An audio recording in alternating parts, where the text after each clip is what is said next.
दोस्तों आप सभी का स्वागत है एक और नॉलेजेबल वीडियो में। दोस्तों हमारा भारत सबसे पहले सोने की चिड़िया के नाम से जाना जाता था, लेकिन फिर मुगल शासक आए और उन्होंने भारत को नोचा।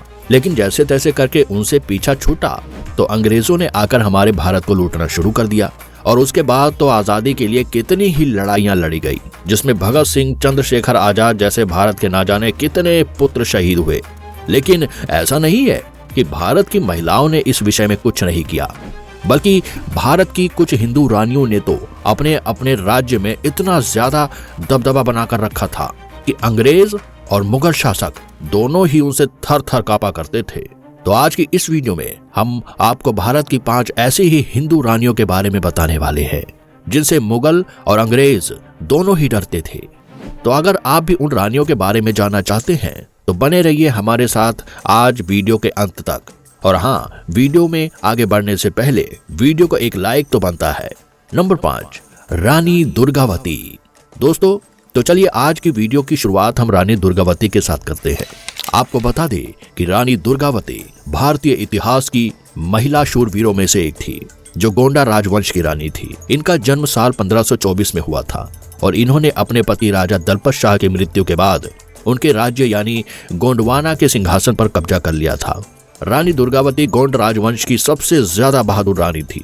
यही नहीं, आपको इनके बारे में एक और बात जान लेनी चाहिए कि रानी दुर्गावती की वीरता और साहस की एक विशेषता थी कि वे एक शक्तिशाली और साहसी महिला तो थी ही, साथ ही वे अपने राज्य के लिए सब कुछ न्योछावर करने के लिए तैयार थी।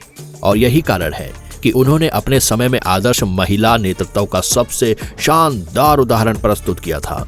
आपको शायद ये बात जानकर हैरानी होगी कि रानी दुर्गावती न केवल अपने राज्य के प्रति पूरी तरह से समर्पित थी, बल्कि मुगल शासकों के खिलाफ भी थी और उनका खुलकर विरोध किया करती थी। साथ ही उन्होंने मुगल शासकों के तो परखच्चे ही उड़ा दिए थे। हालांकि फिर इनका युद्ध अकबर के सेनाध्यक्ष असफ खान के साथ हुआ, जहां ये शहीद हो गई। असल में बात कुछ ऐसी है कि रानी दुर्गावती ने अपने प्रदेश की रक्षा और स्वतंत्रता के लिए अपना पूरा संसार दांव पर लगाया। और जब मुगल बादशाह अकबर की सेना ने इन पर हमला किया तो उन्होंने मुगलों के खिलाफ बहादुरी से लड़ा और उनके आक्रमणों का मुकाबला भी जमकर किया। लेकिन फिर 1524 में असफ खान के खिलाफ लड़ते हुए रानी दुर्गावती ने अपनी वीरता और साहस का परिचय दिया और युद्ध में इन्होंने बहादुरी से लड़ते हुए अपनी स्वतंत्रता के लिए अपनी जान की आहुति दे दी। और कहीं ना कहीं यही कारण है कि उनकी वीरता और साहस ने उन्हें भारतीय इतिहास में एक जगह दिलाई है। अगर दूसरे शब्दों में बात करें तो रानी दुर्गावती की बलिदानी वीरता और नेतृत्व ने उन्हें भारतीय इतिहास में एक महान व्यक्ति बनाया है। इनकी वीरता की कहानी भारतीय समाज में गौरवपूर्ण प्रतीत होती है और उन्हें सम्मान और श्रद्धा से याद किया जाता है। उनकी बलिदान प्रेम कहानी भारतीय समाज में प्रेरणा स्रोत बनी है और इसीलिए ही आज भी लोग उन्हें सम्मान और श्रद्धा से याद करते हैं। नंबर 4, रानी ताराबाई।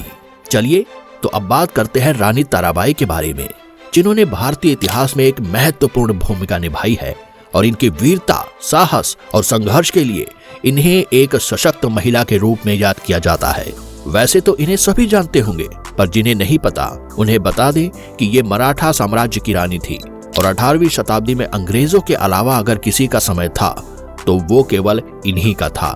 जब भारत में ब्रिटिश और मुगलों के बीच पावर स्ट्रगल था, तब रानी ताराबाई एक प्रमुख मराठा राजमाता थी और उन्होंने महाराष्ट्र को ब्रिटिश साम्राज्य से मुक्त कराने के लिए बहुत संघर्ष किया।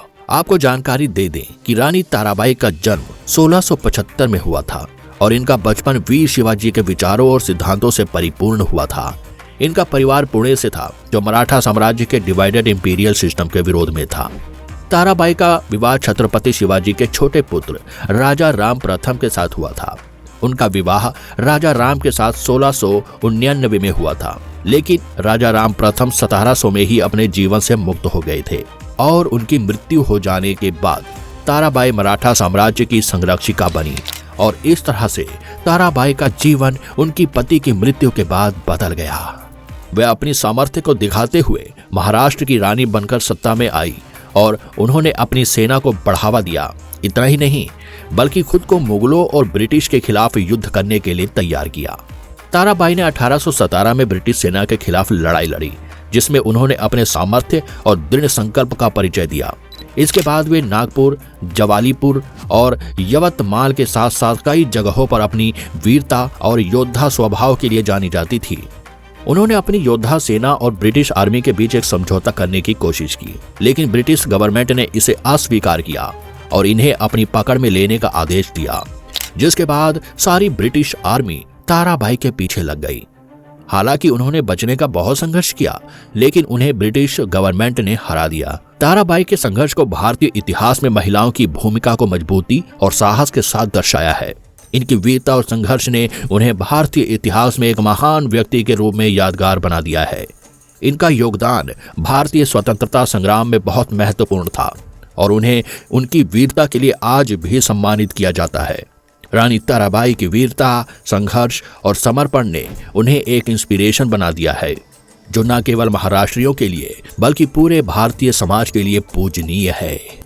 नंबर 3, राजकुमारी रत्नावती। दोस्तों, राजकुमारी रत्नावती भारतीय इतिहास की एक महिला शूरवीर है और ये मेवाड़ की राजकुमारी थी, जिनका जन्म 1615 में हुआ था। और हो ना हो आपने इनकी वीरता के बारे में सुना होगा, क्योंकि इनकी वीरता, साहस और इनके धैर्य की कहानी भारतीय इतिहास में सबसे ज्यादा प्रसिद्ध है। उन्होंने 17वीं सदी में मेवाड़ के राज परिवार में विवाह किया था और उनके पति राजा भगवान सिंह थे, जो उस समय चित्तौड़ के राजा थे। विवाह के बाद भी वे एक साहसी और बुद्धिमान रानी थी, जिन्होंने अपने पति और राज्य की सुरक्षा के लिए अपनी जान लगा दी। रत्नावती का जीवन पराक्रम, साहस और शौर्य से भरा था। साथ ही उनकी बहादुरी के कारण वे लोगों के बीच बहुत प्रसिद्ध थी और उन्होंने अपने राज्य की रक्षा के लिए अंग्रेजों और मुगलों के खिलाफ कई लड़ाई लड़ी और उन्हें हराया। अगर इस बारे में थोड़ी विस्तार से बात करें तो उन्होंने अपने धैर्य और साहस से गुजरात के मुगबाई पर हमला किया, और वह भी तब जब वहां के साम्राज्य मुगबाई को जीतना एक बहुत चुनौतीपूर्ण था। लेकिन रत्नावती ने अपनी सेना के साथ महान साहस और संघर्ष दिखाया। उन्होंने अपने योद्धाओं के साथ जीवन के जोखिमों को झेलते हुए गुजरात के खिलाफ लड़ाई लड़ी और उसे हरा दिया। इतना ही नहीं, बल्कि उन्होंने भी राजस्थान में महाराणा अजय सिंह के साथ मिलकर मुगलों के खिलाफ लड़ाई लड़ी थी और उनका योगदान राजपुताना के इतिहास में महत्वपूर्ण रहा है। वैसे तो रानी रत्नावती भी एक आदर्श और संस्कार बहू बनकर ही अपने ससुराल गई थी, लेकिन रानी रत्नावती की कहानी में उनके पति से ज्यादा उनका साहस, बलिदान और धैर्य हमेशा याद किया जाता है। उनकी वीरता और निष्ठा ने उन्हें इतिहास में एक अलग ही उच्च स्थान दिलाया है। उन्होंने अपने दुश्मनों के खिलाफ अपराजित रहकर अपने लोगों की सुरक्षा और गर्व में बड़ा हिस्सा खेला। हालांकि अगर इनकी मृत्यु के बारे में बात करें तो रानी रत्नावती की मृत्यु एक घटना से जुड़ी है। दरअसल बात कुछ ऐसी है कि एक दुश्मन सेना ने मेवाड़ पर आक्रमण किया था और रत्नावती को राजधानी चित्तौड़गढ़ से अपने बचाव के लिए अनिवार्य रूप से वापस लौटना पड़ा। इस समय एक भारी संकट में रत्नावती ने अपनी स्वतंत्रता के लिए संघर्ष किया और उन्होंने विचार किया कि अपनी अवधि को खत्म करना बेहतर होगा, जिससे वे दुश्मनों के हाथ न लगे। उन्होंने अपनी सासी बेटी को पहले गुणी सेना को आमंत्रित किया और फिर खुद अग्नि में चढ़ गई और उसके बाद फिर रत्नावती वीरता और साहस का प्रतीक बन गई। लेकिन इस घटना के बाद उनकी बेटी ने सेना के साथ युद्ध किया और अंत में विजयी हुई। नंबर 2, रानी लक्ष्मीबाई। रानी लक्ष्मीबाई यानी कि झांसी की रानी हमारे भारत की और बुंदेलखंड की सबसे ज्यादा प्रसिद्ध महिला शासक थी और इन्होंने ऐसे ऐसे कारनामों को अंजाम दिया था कि जिसने अंग्रेजों के शासन की नींव तक को हिलाकर रख दिया था। रानी लक्ष्मीबाई का जन्म 19 नवंबर 1828 को वाराणसी के एक मराठी कुलीन परिवार में हुआ था और फिर ये राजा गंगाधर राव की नजर में आ गई, जिसके बाद इनकी शादी 1842 में गंगाधर राव से ही हो गई। लेकिन उसके साथ ही शादी के बाद असली संघर्ष शुरू हुआ, क्योंकि शादी के कुछ ही सालों बाद उनके पति की मृत्यु हो गई और वे थोड़ी सहम गई। लेकिन उसी बीच उनके पति की मृत्यु के बाद ब्रिटिश सरकार ने गंगाधर राव की जमीनों को जब्त करने का प्रयास किया और फिर शुरू हुई झांसी की रानी की कहानी। और इसके बाद ही उन्होंने बुंदेलखंड में स्वतंत्रता के लिए लड़ाई लड़ी थी। रानी लक्ष्मीबाई ने 1857 के स्वतंत्रता संग्राम में भाग लिया और इसके बाद उन्हें सिपाही विद्रोह और भारतीय गदर के रूप में जाना जाने लगा। इतना ही नहीं, बल्कि उन्होंने जोंधली, कानपुर और ग्वालियर जैसे स्थानों पर लड़ाई लड़ी। उन्होंने कानपुर में लड़े युद्ध में महत्वपूर्ण भूमिका निभाई और वहां पर उन्होंने अपने योद्धाओं के साथ मिलकर ब्रिटिश के खिलाफ जंग लड़ी। फिर जोंधली की लड़ाई भी साल 1857 में ही हुई थी। जहां रानी ने ब्रिटिश सेना के खिलाफ लड़ने का साहस दिखाया और अंत में ग्वालियर की लड़ाई में रानी ने अपने साथी जयाजी राव के साथ मिलकर लड़ते हुए अंग्रेजों को हराने की कोशिश की, लेकिन वहां पर वे वीर गति को प्राप्त हो गई। रानी लक्ष्मीबाई की लड़ाइयों ने भारतीय स्वतंत्रता संग्राम में महत्वपूर्ण योगदान दिया और उन्हें भारतीय इतिहास में शूरवीर नायिका के रूप में याद किया जाता है। साथ ही ग्वालियर में जिस स्थान पर रानी लक्ष्मीबाई की मृत्यु हुई थी वहां आज भी अखंड ज्योति जलती रहती है। नंबर 1, रानी चेन्नम्मा। दोस्तों, रानी चेन्नम्मा भारतीय इतिहास में एक महत्वपूर्ण व्यक्तित्व थी जिन्होंने अपने वीरता, साहस और नेतृत्व के माध्यम से अपनी खुद की पहचान बनाई थी। यह आंध्र प्रदेश के पूर्वी हिस्से में जन्मी थी और बाद में फिर ये 17वीं शताब्दी में हैदराबाद के निजाम साम्राज्य की सेना में मुखिया बनी थी। रानी चेन्नम्मा ने विद्रोह और स्वतंत्रता की लड़ाई में अपना साहस प्रकट किया था और उन्होंने मुगलों और ब्रिटिश साम्राज्य के खिलाफ एक अलग ही शक्ति के साथ युद्ध लड़ा था। असल में उनका मुख्य लक्ष्य अपने राज्य की सुरक्षा और स्वतंत्रता को सुनिश्चित करना था। इतना ही नहीं, रानी चेन्नम्मा ने अपनी सेना के साथ ब्रिटिश एम्पायर के खिलाफ बड़ी लड़ाई भी लड़ी और वे अपनी सेना को बड़े साहस और नेतृत्व से आगे बढ़ाती थी और इसीलिए ही उन्होंने घसियारों की सहायता से युद्ध किया और अपने विरोधी शक्तियों को जमकर नुकसान पहुंचाया।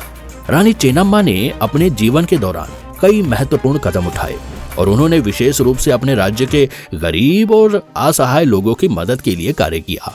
उन्होंने कृषि और सामाजिक विकास को एनकरेज किया और लोगों को शिक्षा के लिए बढ़ावा दिया। इसके बाद रानी चेन्नम्मा ने अपने कार्यकाल में कई कदम उठाए, जैसे कि उन्होंने सेतुबंध और बांधों का निर्माण कराया, जिससे खेती में सुधार हुआ और लोगों को नौकरी के अवसर मिले। उनकी सेना में और उनके राज्य में महिलाओं को भी समान अधिकार मिले थे। वह महिलाओं के राजस्व का भी मुख्य कारण बनी थी और उन्होंने ही महिलाओं को काम करने का अधिकार दिया था। पर चेन्नम्मा की मृत्यु 1689 में हुई और उन्होंने अपने देशवासियों के लिए एक महान आदर्श बनाया। असल में उन्होंने खुद ही अपनी वीरता, संघर्ष और समर्पण का परिचय देकर भारतीय इतिहास में एक महत्वपूर्ण भूमिका निभाई थी। वे एक महिला नेता के रूप में अपने समय की इंस्पिरेशनल बनी और उनकी कहानी आज भी लोगों को प्रेरित करती है। तो दोस्तों, ये थी हमारे भारत की कुछ ऐसी महिला शासक जिनके आगे अंग्रेज और मुगल शासक दोनों ही घुटने टेकते थे। तो अगर आपको हमारा आज का ये वीडियो पसंद आया हो तो वीडियो को लाइक और चैनल को सब्सक्राइब करना ना भूलें। Thanks for watching.